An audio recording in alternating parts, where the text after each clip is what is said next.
नमस्कार, वंदे भारत। भारत तक देख रहे हैं आप। आपके साथ मैं हूं सांची त्यागी।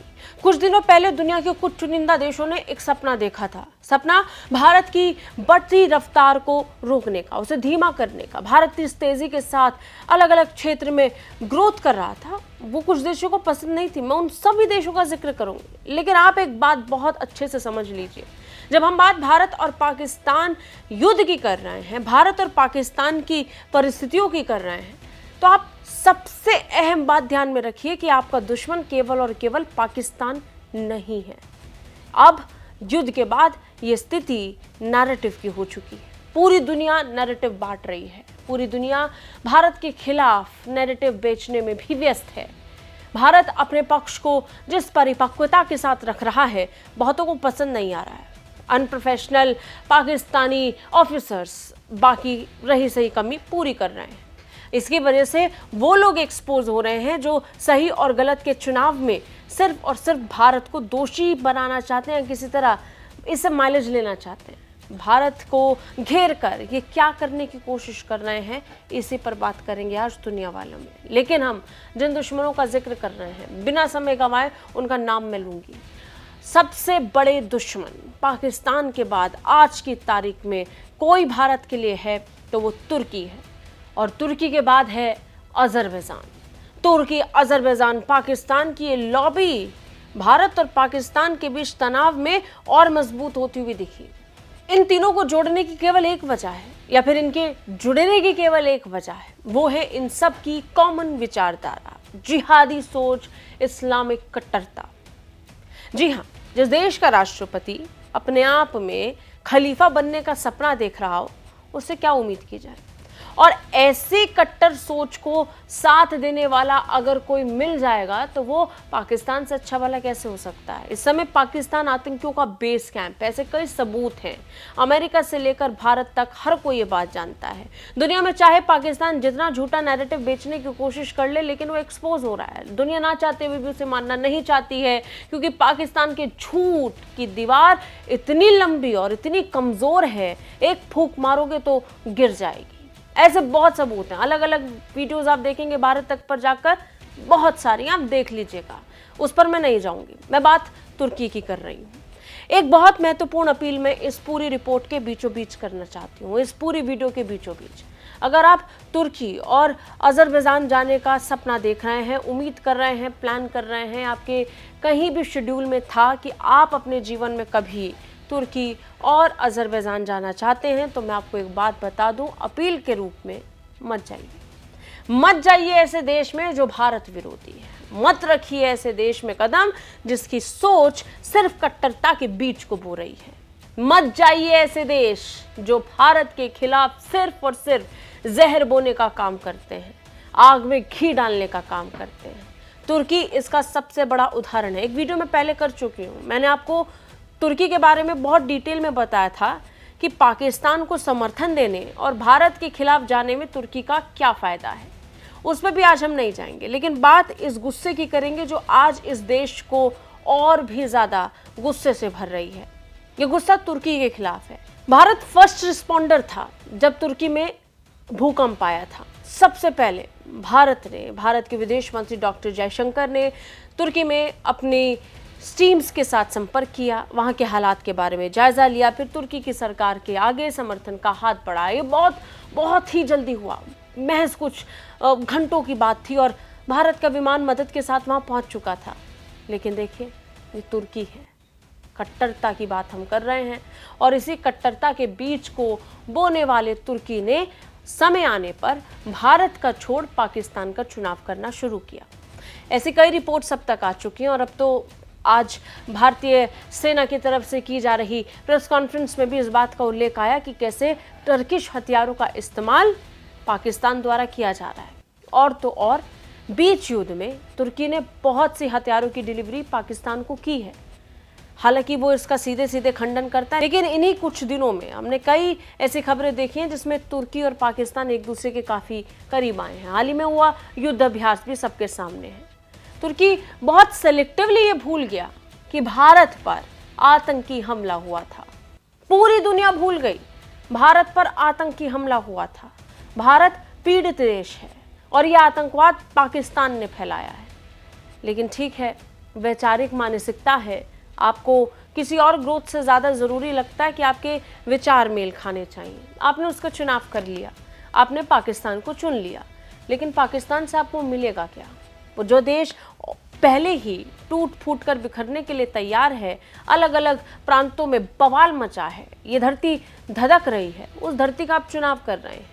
समझ में आता है, आप किसी न किसी रूप में एक वोट से ज़्यादा पाकिस्तान को कुछ नहीं समझ रहे हैं, और फिर अपनी ऑब्लिगेशंस होंगी जिसमें आपको उसे सैन्य सहायता देनी पड़ रही होंगी। लेकिन हमारी क्या मजबूरी, हम क्यों आपको समर्थन दें, हम क्यों तुर्की का सहारा बने? जो तुर्की हमारे साथ विश्वासघात कर रहा है, आप ज़रा बताइए, क्या भारत को उसे समर्थन देना चाहिए? इस देश में मालदीव्स के खिलाफ कितना गुस्सा था हम सब जानते हैं। मालदीव में नया राष्ट्रपति आया, मोहम्मद मोइजू ने भारत के खिलाफ बहुत सारे बयान दिए, भारत पे बहुत गुस्सा था। भारत के प्रधानमंत्री नरेंद्र मोदी को लेकर की गई आपत्तिजनक टिप्पणी हम में से कोई नहीं भूला है, और उसके तुरंत बाद आप सबने एक सुर में एक तैयारी की, एक फैसला लिया, हम मालदीव्स नहीं जाएंगे। बहुत तेजी के साथ ये ट्रेंड करने लगा, मालदीव्स को इसका अच्छा खासा नुकसान हुआ, मालदीव्स घुटनों पर आ गया। और यही मालदीव्स के राष्ट्रपति मोहम्मद मोइजू प्रधानमंत्री नरेंद्र मोदी के प्रधानमंत्री बनने पर शपथ ग्रहण समारोह में हिस्सा लेने के लिए पहुंचते हैं, और फिर उसके बाद एक दूसरे के करीब आने का जो ये सिलसिला है, कट्टरता की बेड़ियों को तोड़ते हुए मालदीव्स अपने रंग में आ गया। मालदीव्स झुकने के लिए तैयार हो गया, बातचीत के लिए तैयार हो गया। भारत कभी नहीं चाहता कि कोई देश आकर हमारे सामने झुक जाए, हम तो मिलकर काम करना चाहते हैं, हम तो साथ मिलकर काम करना चाहते हैं। लेकिन अगर कोई आंख दिखाएगा तो भारत उसे डरकर मौका नहीं देने वाला है। उन आंखों को निकालने की क्षमता भारत के पास है, चाहे वो राजनयिक स्तर पर हो या फिर सैन्य स्तर पर। जिन्हें सेना से जवाब चाहिए उन्हें सेना से जवाब मिल रहा है, जो राजनयिक भाषा को समझते हैं उन्हें उस हिसाब से जवाब मिल रहा है। मालदीव्स को वैसा ही जवाब मिला। आज की तारीख में मालदीव्स के साथ स्थिति सामान्य है, जरूरत पड़ने पर भारत आर्थिक सहायता भी मालदीव्स को दे रहा है, ये भी आज ही की खबर है।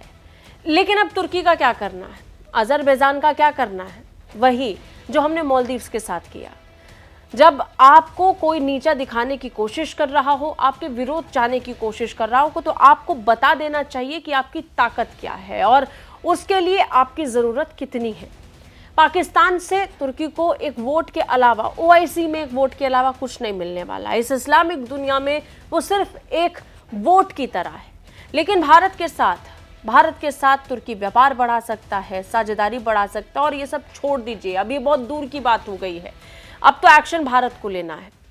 ऐसे में कुछ खबरें सामने आई जिसमें भारत में ये गुस्सा देखने को भी मिला। भारत ने इसे लेकर अलग अलग तरीके से प्रतिक्रिया दी। शुरुआती दौर में तुर्की को देखकर लोगों के मन में गुस्सा आया, कुछ कंपनियों में भी गुस्सा था। उन्होंने तो तुर्की जाने के प्लान और वहां के टूरिज्म को झटके देने के लिए फैसले लेने शुरू भी कर दिए। टाइम्स ऑफ इंडिया की रिपोर्ट के मुताबिक travel company Cox and Kings ने कहा कि उन्होंने अजरबैजान, तुर्की और उज्बेकिस्तान के लिए अपनी सभी बुकिंग कैंसिल कर दी हैं। इसी तरह से पिक्योट्रल के को फाउंडर हरि गणपति ने कहा कि हमने तुर्की और अजरबैजान के लिए सभी नई बुकिंग रोकने का फैसला लिया है। ये भारत के राष्ट्रीय हित के साथ टकराव वाली नीतियों के खिलाफ एक रुख है। इसके अलावा वंडरऑन के सीईओ और को फाउंडर गोविंद गौर ने कहा कि उन्होंने भी अपनी सारी नई बुकिंग्स रोक दी हैं। वो आगे कहते हैं कि जहां तक पहले से कराई गई बुकिंग्स की बात है, तो भारतीयों का कहना है कि वो वहां जाना ही नहीं चाहते हैं और कस्टमर्स अपना रिफंड मांग रहे हैं। उन्होंने ये भी जानकारी दी कि भारत से अजरबैजान और तुर्की के लिए बुकिंग में 50% से ज़्यादा गिरावट आने की उम्मीद है। मनी कंट्रोल की एक रिपोर्ट के मुताबिक ईज माई ट्रिप के फाउंडर और प्रेसिडेंट निशांत पिट्टी ने भी लोगों से तुर्की और अजरबैजान की यात्रा करने से बचने की सलाह दी है। मुंबई बेस्ड ट्रैवल आवाज ब्रांड गो होम स्टेज ने भी तुर्की एयरलाइंस के साथ अपनी पार्टनरशिप खत्म कर दी है। ये शुरुआती फैसले हैं जो भारतीय नागरिकों और भारतीय कंपनियों ने अपने स्तर पर लिए हैं। किसी ने उनसे कहा नहीं, सरकार का कोई दबाव नहीं। ठीक वैसे ही जैसे मालदीव्स के खिलाफ हमने एकजुटता देखी, या आज हम फिर देख रहे हैं। लेकिन इससे तुर्की को कितना नुकसान होगा, अब जरा ये भी जान लीजिए। तुर्की ने 2023 में 2,74,000 भारतीय पर्यटकों का स्वागत किया था, जो 2022 में 2,30,000 था। यानी 2022 की तुलना में ये 18% ज़्यादा था। और फिर 2024 में 3.5 लाख भारतीय पर्यटकों की उम्मीद तुर्की जाने की लगाई गई। जो इसके कुल 5 करोड़ 60 लाख विदेशी पर्यटकों का एक छोटा लेकिन तेजी से बढ़ता हिस्सा था। आर्थिक योगदान के लिहाज से भारतीय पर्यटक तुर्की की अर्थव्यवस्था में सालाना लगभग 2,900 से 3,350 करोड़ रुपए का योगदान करते हैं। यह अनुमान प्रति भारतीय पर्यटक औसतन खर्च के लिहाज से है, जिसका अनुमान लगभग 1 से 1.5 लाख के बीच में है। लेकिन अब तुर्की और अजरबैजान नहीं जाने की मांग बहुत तेजी के साथ उठ रही है, जो ये बताने के लिए काफी है कि लोगों के मन में तुर्की और अजरबैजान के लिए गुस्सा कितना ज्यादा है। पाकिस्तान हमारा दुश्मन पहले से था, लेकिन तुर्की और अजरबैजान का खुलकर पाकिस्तान को समर्थन देना अब भारतीयों को पसंद नहीं आ रहा है। लिहाजा इन्हें वही ट्रीटमेंट मिल रहा है जो मालदीव्स को कुछ साल पहले भारत ने दिया। आप अगर भारत की डिग्निटी के साथ खेलोगे तो भारतीय किस स्तर पर जाकर जवाब दे सकते हैं, ये पता चल रहा है। आपको क्या लगता है? कमेंट करके हमें जरूर बताएं। जय हिंद।